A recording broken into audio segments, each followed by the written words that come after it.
Powerful women are not black and white thinkers, because powerful women know that life is not black and white. Life is in the grey area. Hi guys, welcome back to Clare's Kingdom, where we talk facts, walk fierce, and remind the world that well-behaved women rarely make history.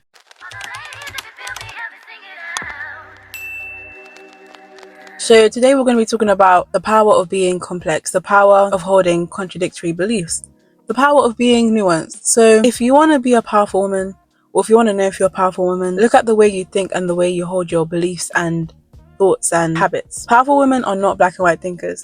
So they understand that life is layered and people are layered, which means you are able to separate people from ideas. You're able to see both sides of a conflict, or maybe an ideology or a system. You're able to look at things objectively rather than picking sides based on emotion or personal beliefs or any sort of biases that you may hold. So today I was just watching the news, and I like to learn and watch things from different types of people. And I was watching the Candace Owen news channel because, you know, she does a lot of updates on what's happening in America and things like that.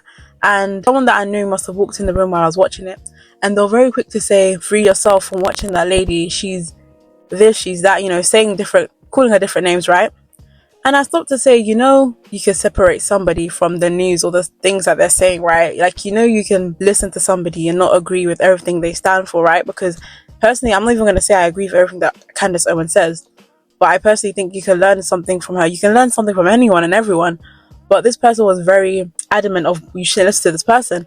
And when I just said, you know what, I'm able to separate personal feelings from what she's saying, and that I'm not a black and white thinker, and this person proceeded to start bringing out Bible scriptures and trying to, you know, the whole cliche thing, oh, the Bible says this, you shouldn't do this, blah, blah, blah.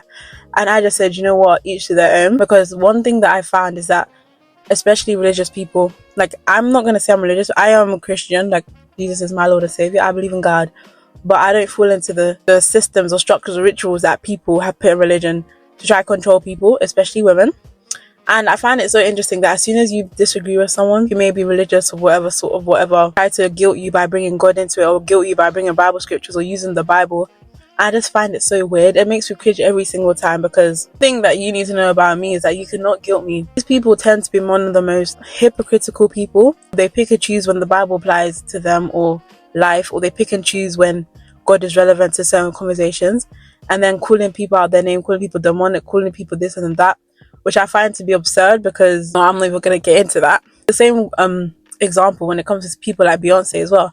And the Level Up Guru has spoken about this. Go subscribe to her channel. Like, people when you try to talk about people like Beyonce, for example, she's a very successful woman in industries that she's in, and you can learn from her. If you want to be someone that's rising up in fame, or even being a business person, you can learn so many things from Beyonce.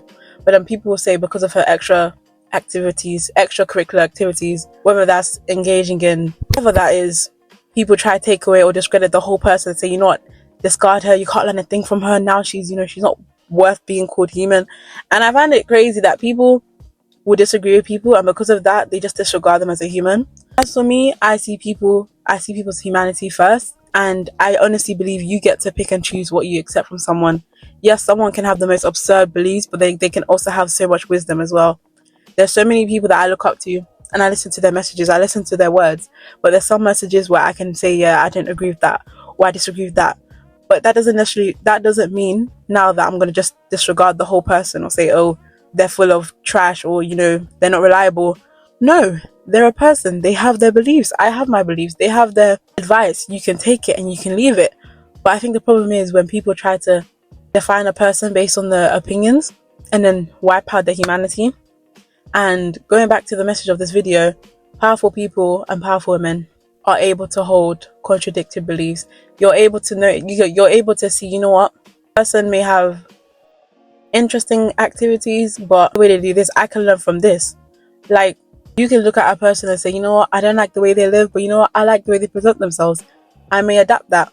Or the opposite, you can say, okay, I like how this person is, but I don't like personally how they dress or how they style themselves. You can pick and choose what you want to learn from people. You don't have to disregard people as a whole person or collective. And even if you do choose to, I think it's crazy to me when people try to control what other people tune into or follow or look up to, because what has that got to do with you? Like, we're all different, and that's the problem. People want you to everyone wants everyone to believe in the same thing, to follow the same thing, have the same habits. It's just toxic, it's just weird. Like, we're all entitled to our beliefs, We're all entitled to our lifestyles, and honestly, powerful women are able to do this. And let me tell you this for free.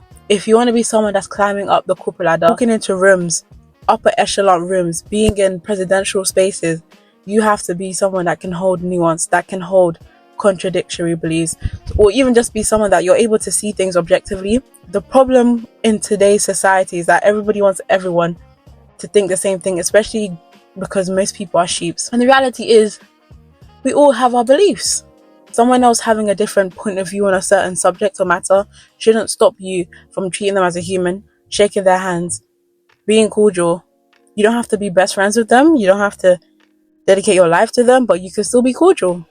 When you're a leader, when you're a manager, when you're working your way up, you're gonna deal with all sorts of people from all walks of life, all different cultures, all different belief systems, and so you having this black and white thinking is not going to work. So let me tell you this, if you think or you find yourself being a black and white thinker, let this video be your sign to change that, adapt that, because if you're black and white in your thinking, you're not going to go far. And again, that doesn't necessarily mean you have to believe in things that you generally don't align. It doesn't necessarily mean you have to align yourself with things you don't believe in, but it's just being able to hold space for other people, be able to hold space for difference or nuance. And realizing that even when people are ignorant to certain things or certain topics, it's not always in a malicious or evil intent. Sometimes people generally just have blind spots. Sometimes people just generally don't know. And it's okay for you to, point something out. If they're open, educate them. That's how you know the difference between someone that actually generally doesn't know and someone that's just out here blatantly spewing ignorance. But yeah, that's a topic for another day. So yeah. Powerful women are able to be nuanced. Powerful women can hold duality. Powerful women are complex. They are multifaceted. Their moral boundaries. They can have their beliefs and values, but they can also engage with and be cordial with people that may hold similar, opposite, completely different beliefs, values, and that's okay. That's exactly how you're going to win in life. That's exactly how you're going to progress in life, because not everything is black and white. Not everyone is going to believe in what you believe. Not everyone is going to see the world the way you see the world, and that's okay. Don't get stuck in that trap thinking that everyone is going to think what you think or believe what you think, because in reality the world is not black and white. And sometimes when we've grown up in these sheltered spaces or in these groups or communities, we may think that this is all the world is, but the world is so much bigger.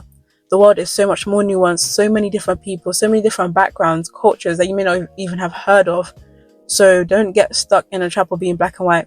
Just because some people have cancelled a person or have ordained someone to be the truth teller or banished someone to say that their opinion is whack or their opinion doesn't matter, it doesn't mean you have to adopt that. You get to choose who you listen to, who you tune into. You get to choose the person you want to be and the voices you want around you. And don't let anyone make you feel bad or guilty for it. Because remember that most people are meant to be in the crowd anyways. Most people are sheep. Most people will never have the skills, capability, the nuance to even hold power, to be in positions of power. So don't ever let yourself get sucked into that trap. So yeah, I hope you guys enjoy this one. This was one that's just been in my heart, in my chest. Comment down below if you've ever experienced any of these things, if you relate, if you don't relate, if you agree, if you disagree. I'm here for it as long as we keep it respectful. But yeah, I'll see you guys in the next video. Bye.